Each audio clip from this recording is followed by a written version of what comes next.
मैं प्रांशी राठौर और आप देख रहे हैं नेक्स्ट 9 न्यूज। बिहार में इन दिनों लगातार सियासी अटकलें तेज हैं। जिस तरह से मुख्यमंत्री नीतीश कुमार एक बार फिर से पाला बदलते हुए नजर आए हैं। इंडिया ब्लॉक को लेकर नीतीश कुमार ने सबसे बड़ी पहल की और उसी ब्लॉक को वह तोड़ते हुए नजर आए।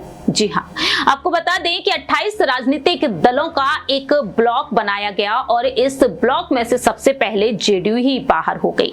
अब यहां पर आरजेडी लगातार रणनीतियों पर काम कर रही है। राजद प्रमुख लालू प्रसाद यादव और उनके बेटे पूर्व डिप्टी सीएम तेजस्वी यादव बिल्कुल भी पीछे नहीं है और ऐसे में नीतीश कुमार की सरकार को अल्पमत में लाने का पूरा काम किया जा रहा है।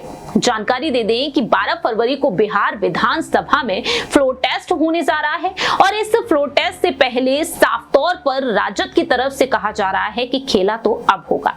क्या वाकई में यहाँ पर एक बड़ा खेल होता हुआ नजर आएगा या फिर नहीं, ये बड़ा सवाल लगातार उठ रहा है। तो आज हमारे इस खास प्रोग्राम सियासी सच में बिहार की उस सियासत पर एक बार फिर से रुख करने जा रहे हैं कि आखिरकार बिहार की सियासत में किस तरीके से तेजस्वी यादव ने अपने वर्चस्व को बढ़ा लिया है, किस तरीके से उनका कद बढ़ा है, किस तरीके से उन्हें पद मिलता हुआ नजर आया। दरअसल तेजस्वी यादव जो उप मुख्यमंत्री के पद पर रहे हैं, दूसरी बार वह उप मुख्यमंत्री बने, लेकिन नीतीश कुमार ने जो बाजी पलट दी, जो उन्होंने पलटी मारी, इसके बाद से उन्हें इस पद से हटना ही पड़ा। अब देखा जाए उप मुख्यमंत्री के पद पर है बीजेपी से सम्राट चौधरी और विजय सिन्हा। ऐसे में तेजस्वी यादव को मुख्यमंत्री बनाने की कवायद अब तेज हो चुकी है। 2024 में तो लोकसभा चुनाव है, ये आम चुनाव है, लेकिन 2025 में विधानसभा चुनाव होंगे बिहार राज्य में। ऐसे में तेजस्वी यादव को अब और भी कड़ी मेहनत करने की जरूरत पड़ सकती है। जानकारी दे दें कि 9वीं बार मुख्यमंत्री के तौर पर नीतीश कुमार ने शपथ ग्रहण की है। नीतीश कुमार जिस तरीके से बीजेपी के साथ एक बार फिर से जुड़ गए और ऐसे में तेजस्वी यादव के समर्थक और भी जोर लगाते हुए नजर आ रहे हैं कि फ्लोर टेस्ट में नीतीश कुमार की सरकार पास ना हो पाए और ये सरकार अल्पमत में आकर गिर जाए, जिससे कि आरजेडी की सरकार अब सत्ता में आ जाए। लेकिन राजनीतिक जानकारों का कहना है कि चाहते हुए भी आरजेडी की सरकार राज्य में नहीं बन सकती है, क्योंकि नीतीश कुमार के पास बहुमत पहले से ही है। आपको बता दें कि 243 विधायक हैं बिहार में कुल और ऐसे में 122 विधायकों का बहुमत यहां पर चाहिए। तो नीतीश कुमार के समर्थन में तो यहां पर 6 विधायक ज्यादा है, यानी कि 128 का समर्थन उन्हें मिल चुका है। बीजेपी के पास 78 विधायक हैं, दूसरी ही तरफ नीतीश कुमार के पास 43 विधायक हैं। इनके अलावा देखा जाए तो हम के जो प्रमुख हैं जीतन राम मांझी, उनकी जो पार्टी है उसमें 4 विधायक हैं और इसके अलावा एक निर्दलीय विधायक भी है। तो ऐसे में देखा जाए नीतीश कुमार को पूरा समर्थन मिलता हुआ नजर आ रहा है। अब सवाल यहाँ पर ये खड़े होते हैं, क्या तेजस्वी यादव उन्हें मात दे पाएंगे? तो सबसे पहले यहाँ पर उन रणनीतियों पर रुख कर लेते हैं। तेजस्वी यादव कहते हैं कि बिहार में अब खेला होगा। खेला इस वजह से क्योंकि ये कहा जा रहा है कि जेडीयू के 10 विधायक राजद के संपर्क में हैं।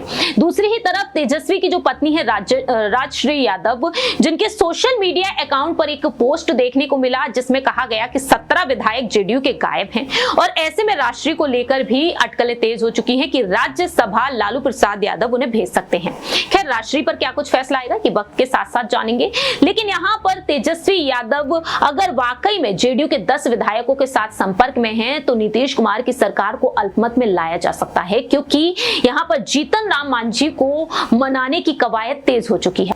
जानकारी के लिए आपको बता दें कि लेफ्ट के जो विधायक हैं महबूब आलम, जो जीतन राम मांझी के घर पहुंचकर उनसे मुलाकात किए और साफ तौर पर वह कहते हुए नजर आए हैं कि ऐसी कोई भी चर्चा नहीं हुई है। लेकिन इस मुलाकात के बाद अटकलें तेज हो चुकी हैं कि राजद ने यहां पर प्रस्ताव दिया है जीतन राम मांझी को मुख्यमंत्री बनाने का। ऐसे में जीतन राम मांझी वाकई में यहां पर कड़े तेवर दिखाते हुए नजर आते हैं, क्योंकि यही कहा जा रहा है कि उनकी नाराजगी बढ़ रही है। उन्होंने यहां पर अहम मंत्रालयों की मांग की थी, 2 मंत्रियों को लेकर उन्होंने मांग की थी, लेकिन ये मांग पूरी होती हुई नजर नहीं आई। ऐसे में अब यहाँ पर जीतन राम मांझी को कांग्रेस की तरफ से भी मनाया जा रहा है। अखिलेश प्रसाद सिंह, जिन्होंने जीतन राम मांझी को मुख्यमंत्री बनाने का खुला ऑफर दे दिया। दूसरी ही तरफ अब राजद को लेकर अटकलें तेज हो चुकी हैं। ऐसे में यहाँ पर जीतन राम मांझी बगावती सुर अपनाते हैं तो 4 विधायकों को साथ लेकर जाएंगे और दूसरी ही तरफ यहाँ पर 10 जेडीयू के विधायक अगर तेजस्वी यादव के संपर्क में हैं तो वो 10 विधायक विधानसभा में अनुपस्थित हो सकते हैं और यहां पर सरकार अल्पमत में आती हुई नजर आ सकती है। लेकिन नीतीश कुमार को पूरा भरोसा है कि सभी विधायक उनके साथ ही रहेंगे। लेकिन अब यहां पर सवाल ये उठते हैं कि तेजस्वी यादव का जो पद है आखिरकार बिहार की सियासत में किस तरीके से बढ़ चुका है। दरअसल आपको बता दें कि तेजस्वी यादव ने जाति आधारित जनगणना और युवाओं को सरकारी नौकरी देने का हमेशा खुलकर समर्थन किया। उप मुख्यमंत्री रहते हुए बिहार में इस दिशा में उन्होंने काम शुरू किया। 2020 के विधानसभा चुनाव में राष्ट्रीय जनता दल ने अच्छा प्रदर्शन किया और सबसे बड़ी पार्टी बनकर उभरी थी। 2022 में अगस्त में नीतीश कुमार के साथ महागठबंधन में शामिल होने के बाद तेजस्वी ने उनको अपना नेता मान लिया। लेकिन नीतीश और तेजस्वी की जोड़ी बनी तो नजर आई, लेकिन जल्द से जल्द वह टूट भी गई। तो एनडीए में नीतीश कुमार की जो वापसी हुई है उसे देखते हुए यहां पर अब भतीजे तेजस्वी यादव अहम रणनीतियों पर काम कर रहे हैं। अगले विधानसभा चुनाव में वह एक बड़ी चुनौती बनकर उभर सकते हैं। माना जाता है कि बार बार पाला बदलने की वजह से नीतीश कुमार की सियासी लोकप्रियता घटी है और ऐसे में क्या नीतीश कुमार के इस कदम से बिहार में तेजस्वी यादव का कद बढ़ जाएगा।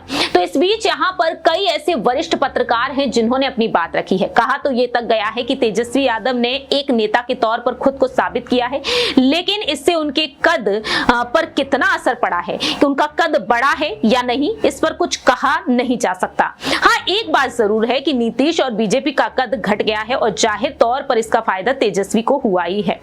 2020 के विधानसभा चुनाव में ही तेजस्वी यादव ने खुद को साबित कर दिया था, जब अकेले दम पर चुनाव लड़कर उन्होंने आरजेडी को 75 सीटों पर जीत दिलाई। उन चुनाव में बीजेपी को 74 और नीतीश को जेडीयू की 43 सीटें मिली और उन चुनाव में नीतीश कुमार एनडीए में थे। लेकिन अगस्त 2022 में नीतीश की जनता दल यूनाइटेड बिहार में विपक्ष के महागठबंधन में शामिल हो गई और दूसरी बार महागठबंधन का हिस्सा बने नीतीश कुमार। तब उन्होंने कहा कि वो मरना पसंद करेंगे, लेकिन बीजेपी के साथ वापस जाना पसंद नहीं करेंगे। लेकिन एक बार फिर से वह बीजेपी के साथ हैं और ऐसे में देखा जाए तो नीतीश कुमार के बदले तेजस्वी यादव को यहां पर एक लोकप्रियता मिलती हुई नजर आ रही है। और इसी बीच सियासी जानकार खुलकर अपनी बात रख रहे हैं। यहां पर एक राजनीतिक जानकार की राय एक बार फिर से सामने आई है। चुनाव राजनीति में परिणाम चाहे जो भी हो, पाला बदलकर नीतीश और बीजेपी ने राजनीतिक मामले में तेजस्वी यादव को बढ़त दे दी है। इससे तेजस्वी यादव का कद बढ़ चुका है। दूसरी ही तरफ यहां पर यह भी माना जा रहा है कि कहीं ना कहीं तेजस्वी यादव एक मजबूत दावेदारी पेश करते हुए नजर आ सकते हैं। तेजस्वी यादव का कद पहले से ही बड़ा है। तेजस्वी यादव ने लालू प्रसाद यादव की विरासत को संभाला, सांप्रदायिकता, बेरोजगारी, महंगाई जैसे मुद्दों को उठाया जो राष्ट्रीय राजनीति की बहस का मुद्दा बना है। 2023 में जातिगत सर्वेक्षण के आंकड़े सार्वजनिक किए गए और इसका श्रेय तेजस्वी यादव को ही जाता है। दावा किया जाता है कि तेजस्वी यादव ने राज्य में जातिगत सर्वे कराने की मांग पर खूब जोर दिया।